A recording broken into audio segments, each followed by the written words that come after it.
Howdy, howdy, howdy. Skeletor! Skeletor is here. Greetings, Skeletor. Who said that? Did you say that, you boob? We're off to a good start. I'm going to leave my hat on because it's air conditioned in here. And because all the heat will go out through the chimney. It's a cold room. It is a cold room, but a warm audience. Check 1, 2. Okay. We'll go lower this a little bit. Great. Yep. There we go. Check 1, 2. Just lower it. Up.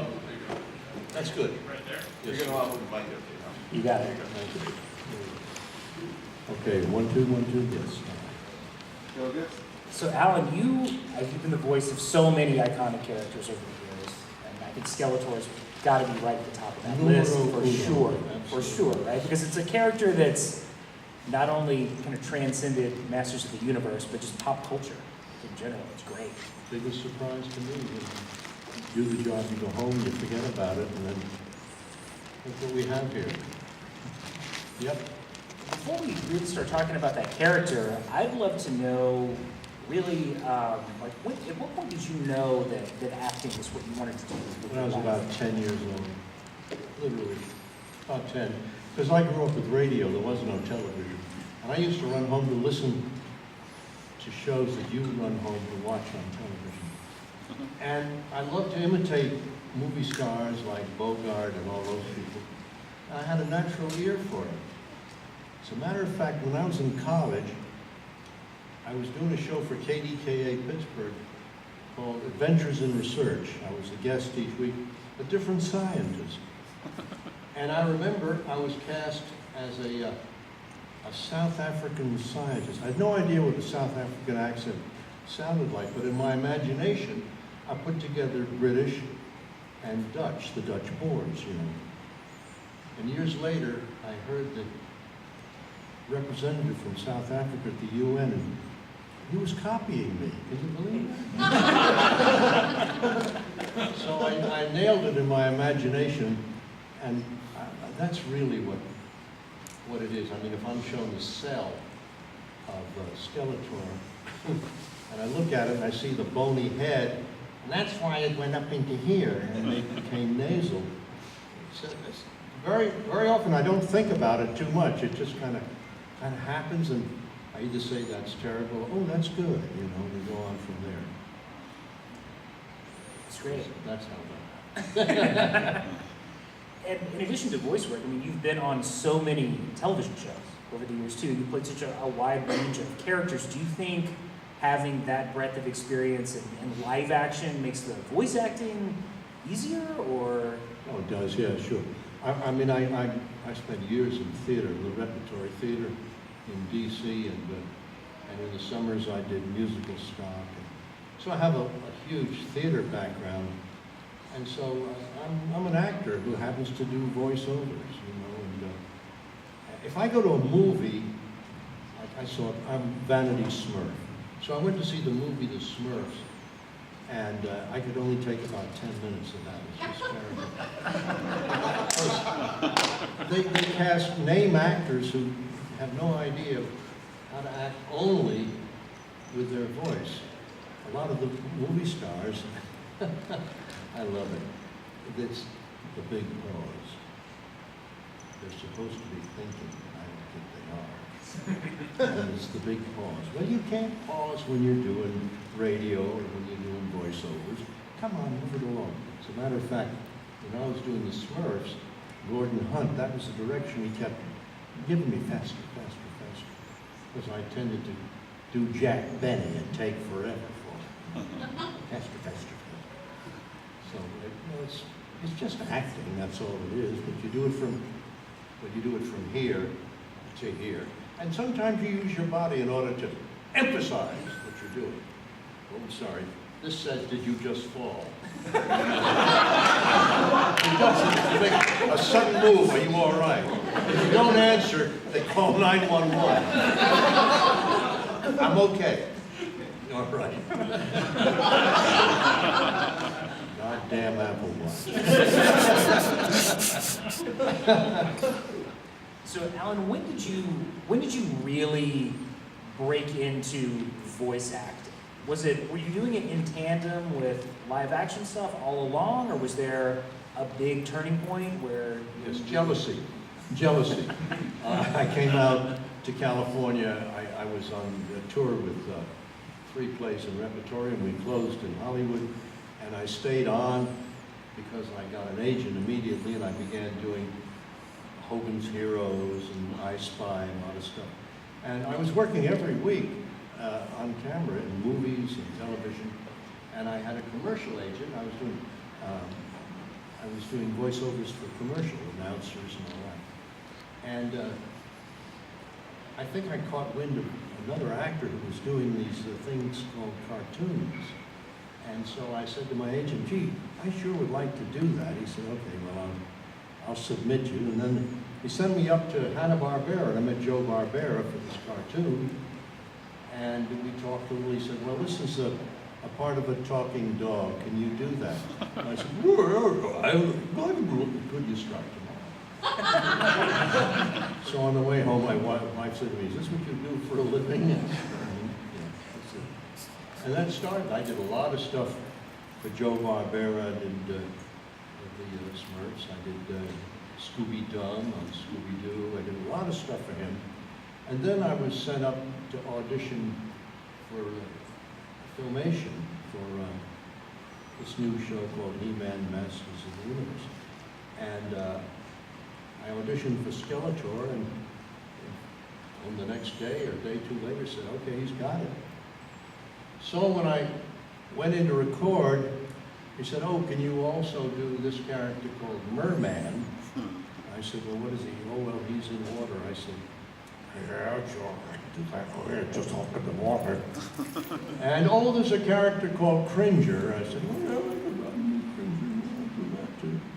And Man-at-Arms, I just used my own voice.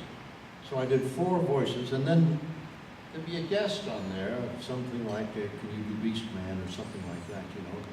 And so I created a voice like that. And most of them, my first guess, they accepted, and it was taken and used and brought back sometimes. Yeah. So Alan, when you go in to read for a character like Skeletor, Yeah. how much are you given to draw from? They give you like a visual representation of that, and yeah. Yeah. See, that's what they show me. They show me this. It's on a cell. You know what a cell is? A CEO. That's all I saw. I saw the bony head. And that's why I went nasal. The voice came later. I mean, the laugh came later. I have no idea why I did that. But I tend to look for comedy when there's drama, and drama when there's comedy. So, I guess I'm a contrarian. Anyway, I put in, and that caught on. I'll tell you a little anecdote. My wife and I were taking a trip to South America, and we were in Santiago, Chile, and we had a car and driver and so forth, and a guide. And she said, and my wife speaks Spanish too, because she was raised in Santiago. So the guide said, what's your profession? I said, oh, I'm an actor. The driver says, in Spanish, you know, what does he do? She says, he's an actor. He says, well, what movies have I seen him in? So she asked me, and I reel off a bunch of movies I'm in, and she translates it into Spanish, and obviously there was no connection in his mind. So I said to him, did you ever watch cartoons? And he went, so I went, whoa, into the curtain. Believe it or not, the same damn thing happened a week later in Buenos Aires. Different driver, same question, whoa, different curve. It's an iconic character, an iconic laugh, known all over the world, just by accident. When was the first moment that you realized just kind of how iconic and big Skeletor was? When I began doing these conventions, I have no idea. do the job, get paid, you go home, I'll see you next week. And 30 years later, all of these Comic-Cons come about, and I go to one, and the first thing you know, I'm going, yeah, how do you do? 12 or 13 last year? That's right. We're turning them down this time. Now, I know, I've got this one, and then I've got Anaheim in July, and New York, the end of June, New Jersey, and Tampa, and Indianapolis, and something maybe in Seattle, we were talking about that. So it just grows and grows, and sometimes I have to turn them down because I can't travel and come home for 5 days and go off again. It takes me 2 days to recover from the trip. See, I'm an old person, I have to nap.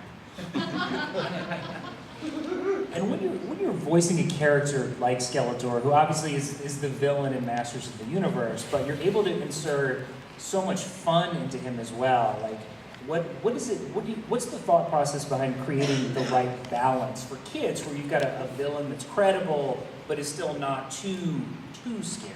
I try not to be too scary. I try not to be too evil. I try not to be too dramatic. I just think that's corny as hell. So I look for something, and I can usually find it. I did, it's on video of Henry IV, I think, and I was the king being led to the tower. I hadn't seen it in 40 years, and I got a hold of VHS and looked at it. I'm being led to my death, and I am so charming and good-natured. Where the hell did you come up with that idea? Because it's brilliant. It isn't, oh my God, I'm going to be dead. No, it's like, oh, hi, fellas. Yeah, come take a little walk. Isn't that nice? I don't know where it comes from, but I try not to take life too seriously. If I did, I wouldn't be sitting here right now, I'll tell you that. And at the same time you were doing Masters of the Universe, kind of towards the end of the show, they also did a live-action Masters of the Universe movie. We have to talk about that. You see, I made me scared. No, I don't think that was very good. Next question. Who's that? Well, let's open it up to our crowd. Who's got questions for Alan right here? You did some voices for Never-Ending Story, Falcor, but did you also do Morla the Agent one? Which one? The giant turtle, Morla the Agent one? No. No, but interesting, Falcor. Wolfgang Peterson came to LA and I read for the part. Again, he showed me the picture of the Lock Dragon and told me what his function was in the movie. And immediately I went into the voice that I used for the Lock Dragon. He said, that's fine. We'll have you in Munich and we'll be with you. Now they'd already filmed it, you understand. And they had somebody doing the scratch track. So if there were lines like, can you reach behind my ear and scratch and all that good stuff. They had the puppet's voice doing this. All I had to do was loop, ADR, if you all know what that is, putting the voice to it. So all I had to do was do this and say, for instance, when the trail comes, I said, leaving so soon? Well, all I saw was, so I did it, did the whole thing. And Wolfgang said, oh, that's fine, very good, thank you. I said, can I have a playback? He said, yes. I said, that's not right, I want to do it again. All right, we come back tomorrow, we do it again. Well, that's the version that you see. The difference is the first one was technically correct without heart. And the second day, that's the Falcor that you see. Yeah. The first time I probably said, leaving so soon, leaving so soon. So that's the difference, and that's why you need an actor, not just some movie star who says the words. It's great. Now, I want to just continue with this. So I'm finished, he said, thank you. And I start to walk, he says, oh, there's another voice, if you look at it, it's called the Rock Biter. So I saw this Rock Biter, and I said, oh, I can do that. So that's why I think, this is so good. Oh, look at these hands. This is the right way. Thank you. Oh, Liz, can you do Gamork? So I looked at Gamork. I said, yeah, I can do that. Yeah. Thank you. Thank you very much. Oh, could you do the narrator at the end? I'm almost at the airport, you know. So I did the narrator, the summation of the whole movie, you know. So we got 4 for the price of 1, which was not a lot of money either. No, this is my vengeance. It's a great movie, isn't it? Oh, yes, it is. And then you did a follow-up years later with Noah Hathaway. I only did the original movie. But you did a commercial, I thought, using... Oh, yes, it was a Spotify, wasn't it? Yes. Yes, yes. That was clever, I thought. That was very clever, the way they did that. Yeah, he was now an older man sitting on Falcor's back, and I know I did the laugh there again at the time. That's a very good commercial. Time to bring it back, isn't it? Yeah. Right over here. Yeah, my question is, did you like doing the episodes where Skeletor had to deal with Hordak, and they always having to team ups? Skeletor has to do what? And Robot the Chicken. episodes where Skeletor and Hordak cross over. Was Hordak George DiCenzo? Yeah. I love that man. He put me into Helter Skelter. We were friends, and they didn't have anybody to play Aaron Stovitz. They were ready to shoot, and George recommended me for that, and that's how I wound up in Helter Skelter with DiCenzo, and so I put him into this one. Payback. No, I love working with George. Unfortunately, he is not with us anymore. And Alan, when you guys were recording for Masters of the Universe, was it similar to how you recorded Transformers, where you were all in the room together, like doing the voices, or was it more because there were only individualized? 3 of us or 2 of us. John Irwin and I, John played He-Man. He doesn't come to conventions, he's very shy about that. I said to him one night, well, I don't, I have to do his voice. Well, I don't look like He-Man. I said, no shit, I don't look like Skeletor. I said, they don't expect you to look like He-Man. No. Does Chris Reeves look like Superman? Well, I don't. No, I don't do that. He's just shy. I wish he'd come. The line would be around the block all the way to San Bernardino. No, but just be the 2 of us, or if Linda Gary was in it, or Melendi, then the 3 of us would be working together. But sometimes, for whatever reason, I remember there was a period where I was working 2 days in London and come back and do 2 days in LA on the Smurfs and on this.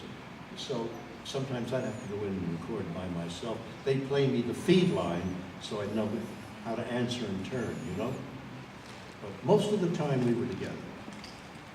Do you have a preference between solo recording or ensemble recording? Oh, always work with the other person if you can. Yeah. That's acting. And what was your recording schedule like for Masters of the Universe? Because you guys are doing like 65 episodes a year, Yeah, we right? did like 130 episodes, 1 or 2 a week. Wow. We do a cold read of it and then record it. And most of the time, we never had to do pickups. I mean, we were pretty much right on, you know. And then, of course, it goes to the animators and they draw it.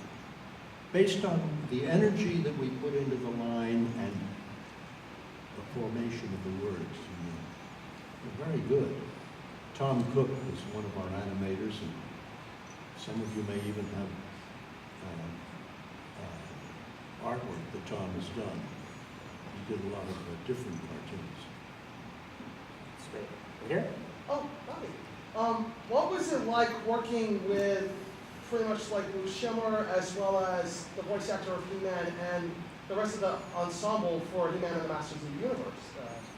I don't quite understand the beginning of that question. What I was trying to say, when you worked on He-Man and the Masters of the Universe, you basically, I felt like you put a lot of energy and you had a lot of fun with the other actors. What was it like working with the voice actor for He-Man and like the other voice actors. Well, that's what I'm talking about. That's why we acted off of each other. We had a good time. And sometimes we broke up and laughed and we had to do it again. But, oh yeah, well, I did Mama's Family with Betty White. We barely got through it. We laughed so much at each other. It's a great thing. I did 3 or 4 Get Smarts. And there was a very interesting thing that happened in one episode where I was an Israeli agent 498. When he arrived, he had to call his mother to let him know he arrived safely. So there was a line in it where the second act was 3 or 4 of us dressed up like Arabs and saying, will the real Abba Ben Booby stand up? Well, I ran with that in rehearsal. I laughed and I said, it was a game show. Will the real, what's your name? What's your name? Me? Yeah. Yes, Jonathan. Don. Oh, Yeah? Jonathan. Yeah, will the real Don stand up, please? It was a guest show, a panel show. So I ran with that line and Don Adams says, hold it, just a minute. And they went upstairs and rewrote the entire second act for a payoff to, my name is Abba Ben Booby. My name is Abba Ben Booby. My name is Abba Ben Booby. Rewrote they don't do that anymore. They're in a hurry to get it done. Time is money. They had their way, they would have had it yesterday, you know? So with that happened. Thank you. Yeah, I get a lot of enjoyment watching all the different collections of the Skeletor insights. I have trouble hearing you. Can you speak up a little? Okay. Now, on YouTube, there's a big collection of all of the Skeletor insults. Viral. Yeah, Do I have a collection? No, there's a YouTube clip of all the big famous Skeletor insults edited together into a supercut that's pretty amazing. It's a lot of fun. I get a lot of enjoyment out of that. And I was wondering if, when you guys were in the room together, if you guys ever came up with your own that actually made it onto. Well, I'm trying to find them because I put them on here, just in case somebody like you would ask. I think wasting your time by trying to find it, I remember a couple of them, yes. You royal boob. Or, I could write a book about what you don't know. That's one of my favorites. And if you can remember any of them, give them to me and I'll read them for you. Huh? I was wondering if you guys came up with your own. And Al, did you Yes, guys ever yes. ad-lib Luke those? Scheimer said to us one time, why don't you ad-lib a few insults and see? Well, 95% of them were on the cutting room floor. They were so filthy. He couldn't use them. So maybe 3 or 4 made it. Well, we sure had a good time laughing about it. But don't ever give me that kind of freedom, you know? I'll kill your show in an instant. That's great. Who else? Right here. This could be a silly question, but Louder, please. this could be a silly question, but have you played video game before? I did video games when they first came out many years ago. I don't know, maybe half a dozen or something like that. But then I decided I didn't want to do it anymore because it strained my voice. All that stuff. I didn't want to do that anymore. So I said to my agent, I won't do it unless they're ready to pay me. She said, never get it. I said, good. And I haven't done it.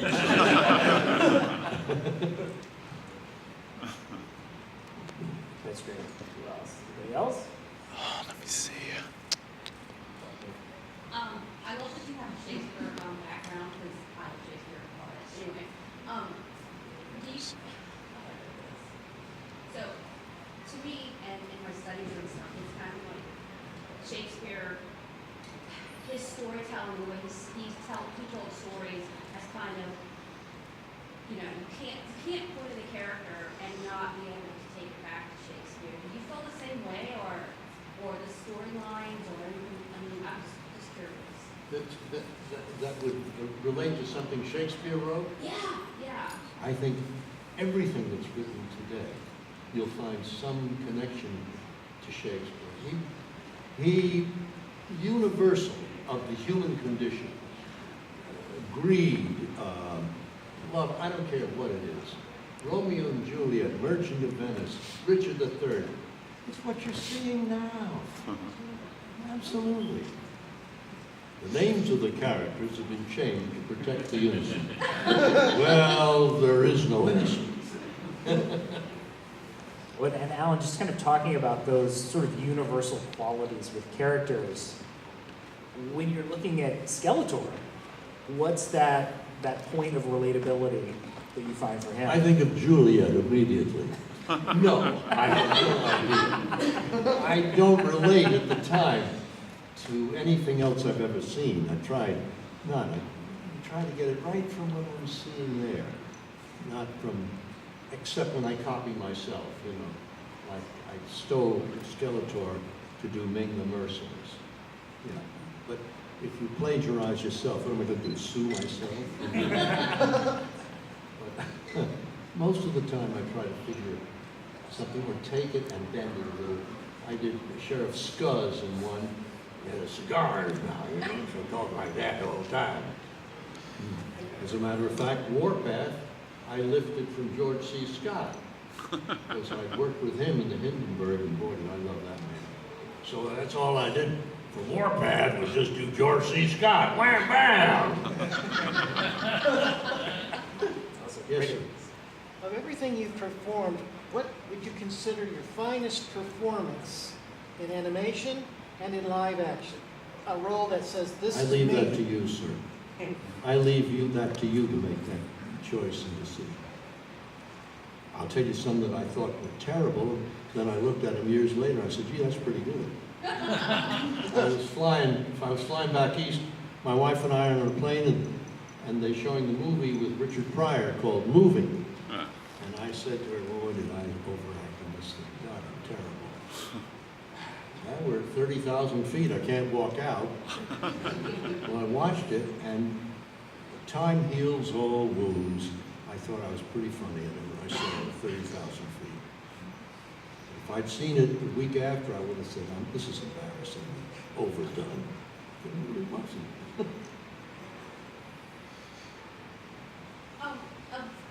I've met a lot of voiceover actors and actors in general, and I kind of feel like that feeling right there, where it's like, you do your best, you leave your heart on the floor, but you leave, if you leave and you're not questioning, and you're like, oh yeah, I did a fucking hell of a job.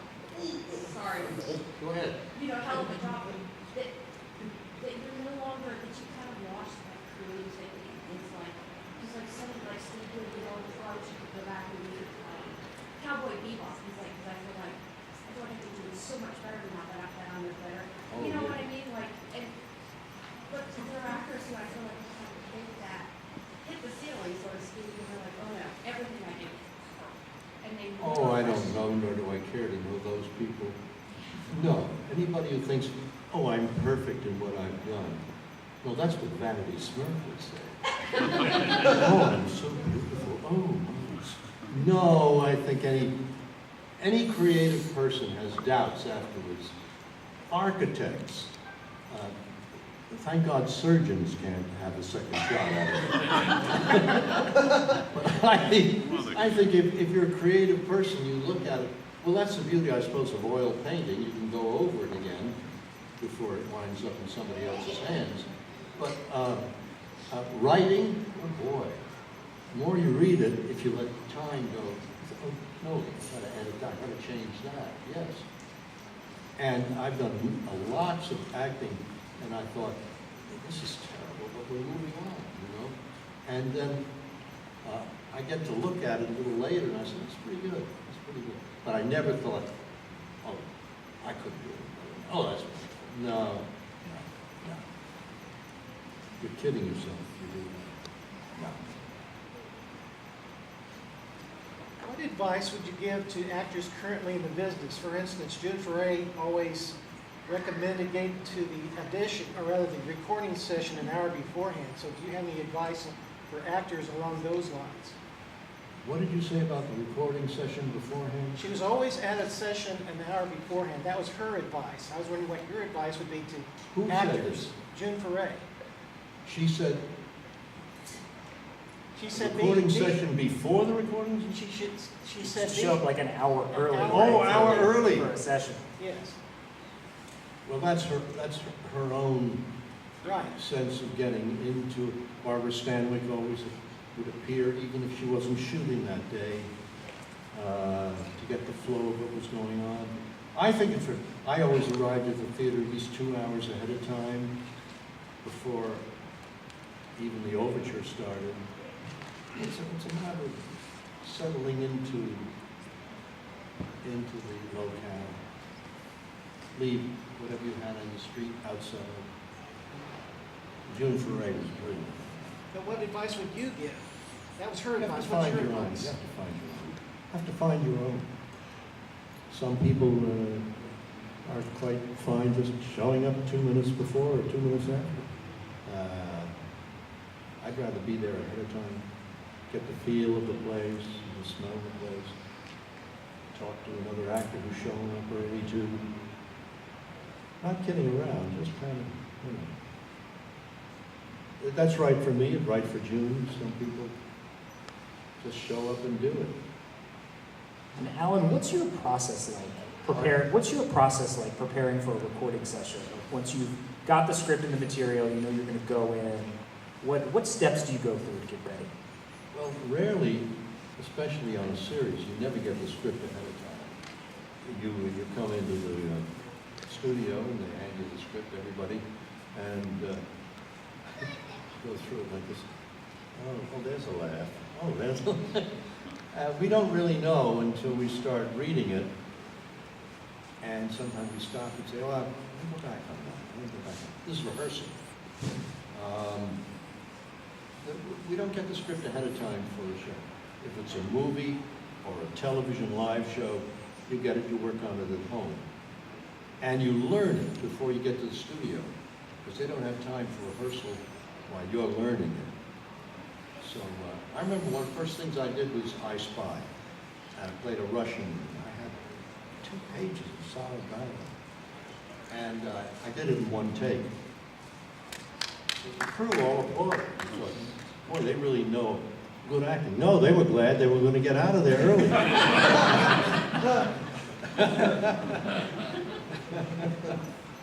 That's great. But Eric? Hi. So, yeah, my name is John Franz, and I'm very thankful I got to meet you today, Alan, because my teacher, Colleen Hines, actually, who works at Crafton Hills, which I also go to school at, got me into the He-Man series, and that's why I, pretty much bought stuff for you to sign later on today, because I really love the show. I started getting into it. I also remember the 2002 show, which, if I remember correctly, I think you did a video where you worked with the 2002's Michael Donovan for our convention center, where, I'm trying to remember, it was on YouTube, and did you ever meet, the voice actor for, the 2002 He-Man and the Masters of the Universe? Did I? Not that I can recall. Was that the one that was recorded in Canada? Yes. No, I didn't meet them. I don't even know who did it. It was Michael Donovan. No, I don't know him at all. And the other question was because I also loved the movie, the He-Man and She-Ra, I think it was the Swords movie. What was it like for you to do that film, the voice acting for Skeletor? You mean Secret of the Sword? Secret of the Sword, right? Yeah. What was that? The Secret of the Sword. It's the one you do with Oh, well, that was, as far as I was concerned, it was just like an episode of He-Man. It was no different. We didn't approach it any differently than we would have if it were a day's work in an episode. Secret of the Sword became what, like a movie, huh? Right? Yes. Yep. We didn't treat it that way. We treated it just as if we were doing an episode of He-Man or She-Ra. Thank you. No special nerves or angst or anything. We just did it. And I mean, Alan, at the time that you were doing the voice of Skeletor and so many other characters on Masters of the Universe, you were on a whole bunch of shows, like in that era. Was there anything at the time about Masters of the Universe that felt sort of special or different than some of the other jobs that you were doing, or was there just no way to know at that time? No, it wasn't special. We'd already started on it, cemented it. I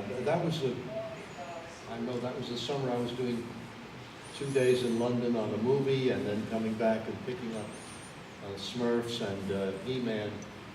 So I had all these miles on TWA, and then they went out of business, thank you, Kirk Victorian. So I never got to use those miles. Well, we did fly on the 747, which was a great plane. Now the Dreamliner, what's that, the 787? Yeah. Well, I hope you all get a chance to fly on that.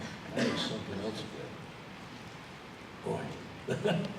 And kind of that period in the late 70s and in the 80s, I mean, really feels like a golden age of animation. It was. Like, what do you think it was about that period that Oh, triggered that? well, I just think we had great writers who grew up in the back east, great writers, and great comedy writers who started writing for Jackie Gleason and Dean Martin. There was a guy. I love working with Dean Martin, what a guy.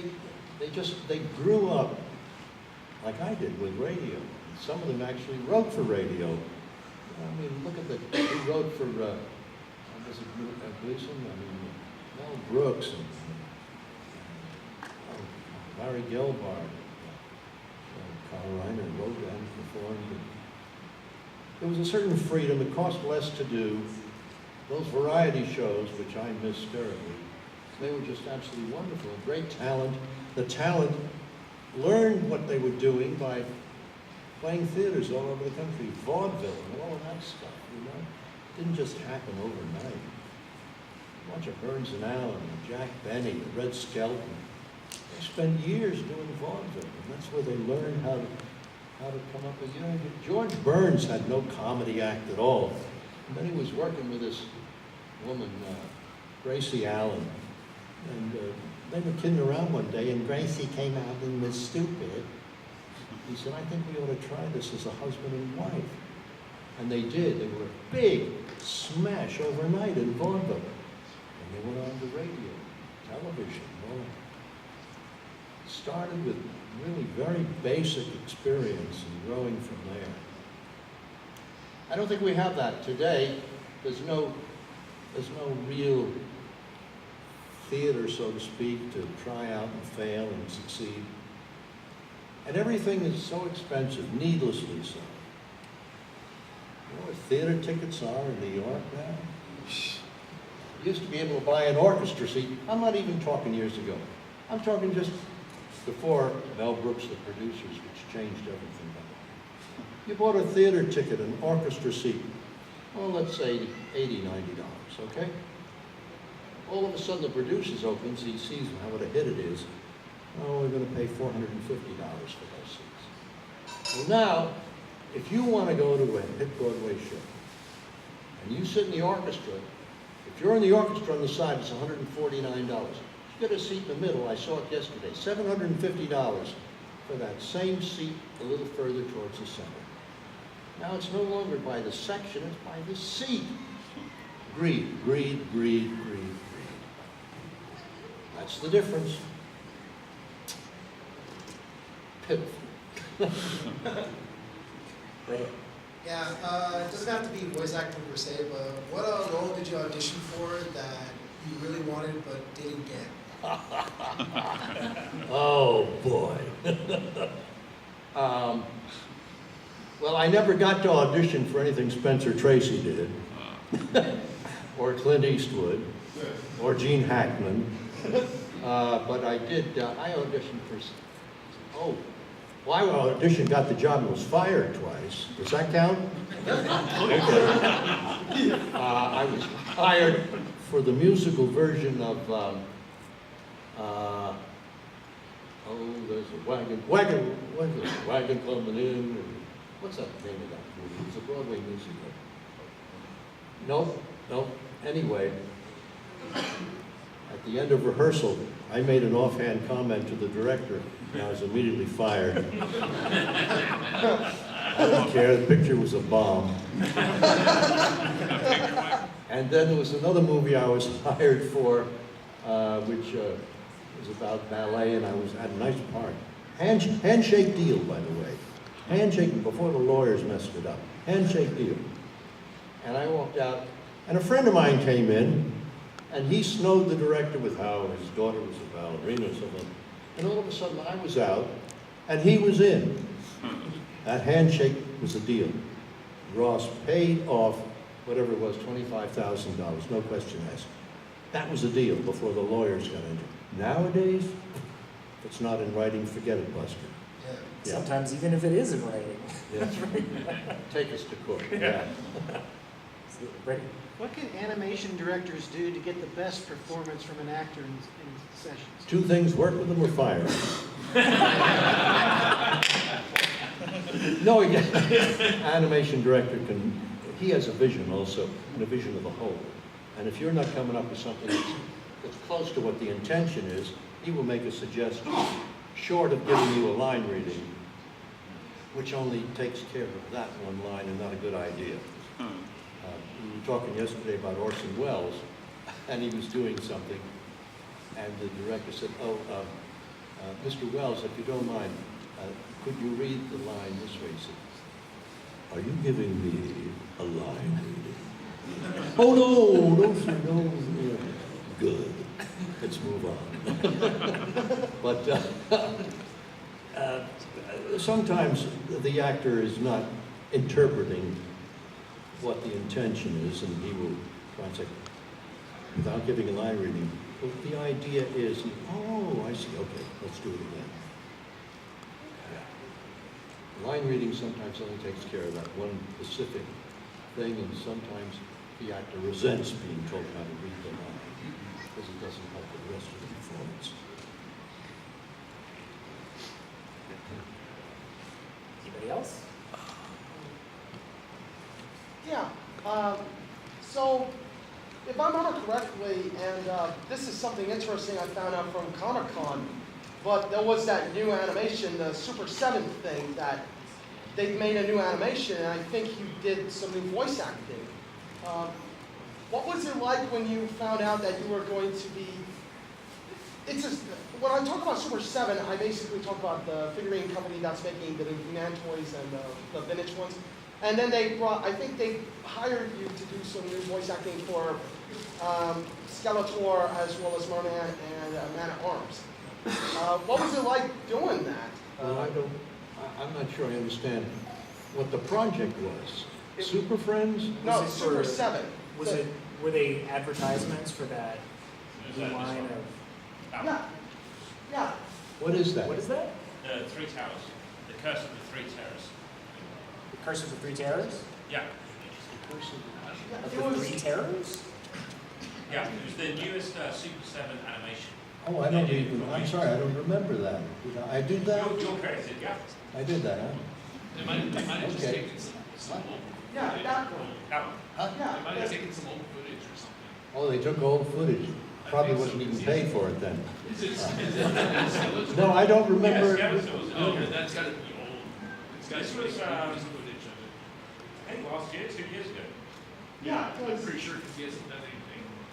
Yeah. Oh, I thought that you did I'm some sorry, I don't voice even work. remember. So they may have just like repurposed his voice Right, or yeah. just repurposed some Yeah. footage They for do that. They do that a lot, yeah. Sorry. Yeah, it was new footage. There we go. I'll show It's it. packaged nicely. Yeah, they did. They released it on VHS. There's gonna be a Oh, photo. VHS. That's before my time, Frank. Yeah, my lawyer called. Yeah, sorry if I asked that. I'm sorry if I asked that question. I thought that you did something special for that company. Well, I don't know. I really don't. Okay. Well, thank you, Alan. Thank you. Oh, you're welcome. So, Alan, they're always threatening to do a remake of Masters of the Universe, like especially like in live action. I know there've been many attempts over the years to sort of crack this code that the animated series got so right.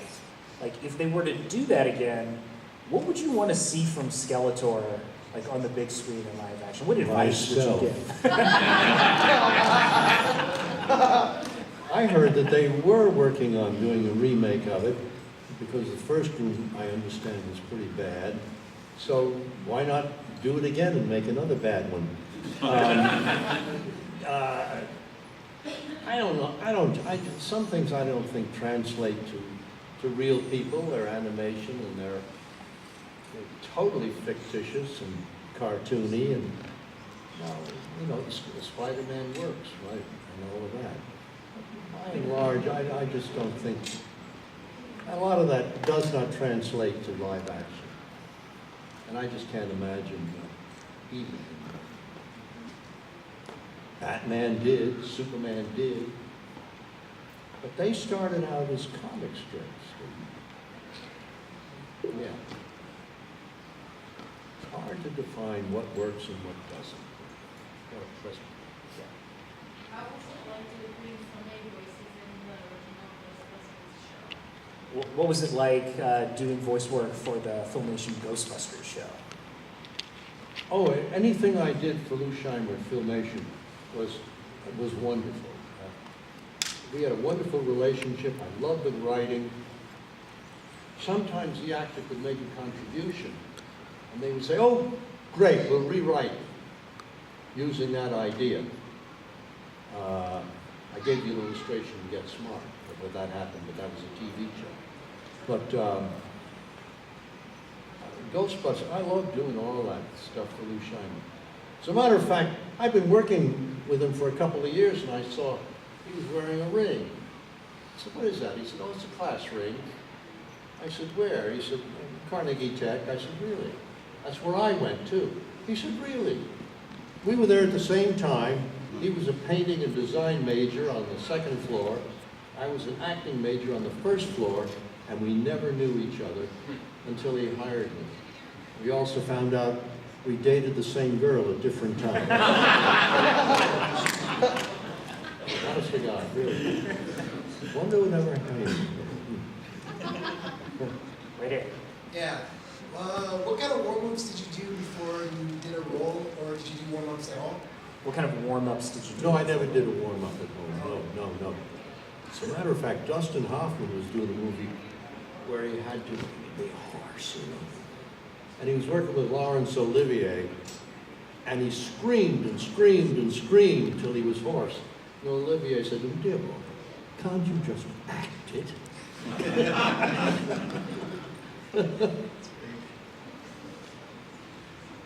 That's great. I think we've got time for a couple more. Anybody's got? I have a pretty short Yeah. question. How long did it take to do one entire episode? Like, how many hours did you spend? We spent, maybe an hour or two at most. They were 15-minute episodes, weren't they? So we'd read it once, take a break, and come back and record it. So that 15-minute show in the recording, maybe it took a half hour. We were all pretty glib about our parts then. We knew what we were doing. We didn't have to search for character. We just had to kind of read ahead. But that was Wally though, right? No. Wally Burr in Transformers is another story. Wally Burr would give us a line reading. I'll give you an example. I love Wally personally, but I really didn't cotton much to his direction. But let's say the line was, well, I'll meet you first thing in the morning. Okay? So the actor would say, "I'll meet you first thing in the morning." Wally would say, no. I want you to say, "I'd meet you first thing in the morning." I said, "Okay." "I'll meet you first thing in the morning." "No, I want you to say, "I'd meet you first thing in the morning." Now I had to figure out what did he really mean. So guesswork, I guess he meant, "I'll meet you first thing in the morning." So I would say, I'll meet you first thing in the morning." He said, "That's what I said, I'll meet you first thing in the morning." He didn't hear it, and he couldn't reproduce it, so you had to guess what he really meant. One more? Yeah. What advice would you give to people who want to become voiceover actors? Don't. Too many people want to do it, and there's much less work than there is now. It's very difficult. But my saying don't is not going to stop somebody who really wants to do it. So if somebody says don't do that, and you think I want to do that, then you have to do it. That's all. It's all about Yes, it's talent. Yes, it's certainly timing and luck. But it's also pursuance, that's all. You want something to work, find a way to get, you run into this wall, I'll bet you if you run around that way, you'd get in, you know? You know what I'm talking about. Metaphor. You gotta find another way to do it. If you're not satisfied with no, then find a way for them to say yes. It's great. And then on that note, I think that wraps up our panel. So thank you. People have been wonderful.